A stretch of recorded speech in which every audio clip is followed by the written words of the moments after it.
Nĩ kĩrĩro na thukuru-inĩ wa Lubiriha ũrĩa ũrĩ Karambi gĩcigo-inĩ gĩa Kasese bũrũri-inĩ wa Uganda. Ruo rũtarĩ gĩthimi thutha wa batoni ya Itoi gũtharĩkĩra thukuru ĩno, kũmĩmunda mwaki na gũtiga arutwo 37 makuĩte. Kũrerĩkana ngero ĩno ĩratabanirio thaa 5:30 hwaĩ wa wagatano nĩ Itoi 5 cia mbũtũ ndegani ya ADF iria iraingĩrire thukuru-inĩ ũyũ ũrĩa ũrĩ rungu rwa kanitha wa Nyambugando. Na mbere ya maabitha a ũgitĩri makinyĩte, Itoi ici nĩ irarĩkĩtie kũgwatia mwaki mĩako ĩmwe ya thukuru ĩno na gũcũngĩrĩria ikuũ cia arutwo aya. Because we are told the guns, people had the gunshots as early as 10 p.m. and security could not come to combat the situation.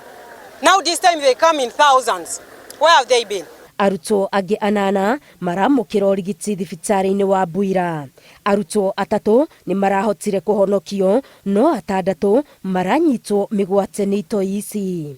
Itoi ici oho nĩ ciretharire na irio iria irarĩ thito ya thukuru ĩno, arĩ hamwe na mboco na irio ingĩ nyũmũ.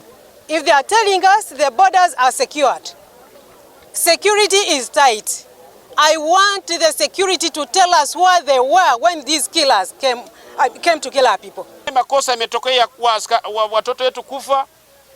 Amani ilikuwa iko mingi. Mimi sikai hapa, mimi nakaa Kongo. Muda yangu yote niko Kongo. Lakini kuona kwamba hiki tumekuja tena imefanyika kwangu nyumbani ni kitu ya aibu sana. Lakini vile aibu inatoka na kwa mimi na nyinyi yote. Kwa nini mnanyamaza hapa nazungumza? Wako wengine wanasema hii ni watoto yetu. Sasa hivi tumetuma ndege kila sehemu inaenda kuwatafuta. Ndege tayari zimefika. Tunataka kwanza kama inawezekana tuokoe wale ambao wameshikwa ambao wameenda nao. Thirikari ya Uganda ĩhĩtĩte gwethana na gũikia ngono Itoi ici. Ngĩribotera Inooro TV, Getu Wangari Maria wa Mũigana.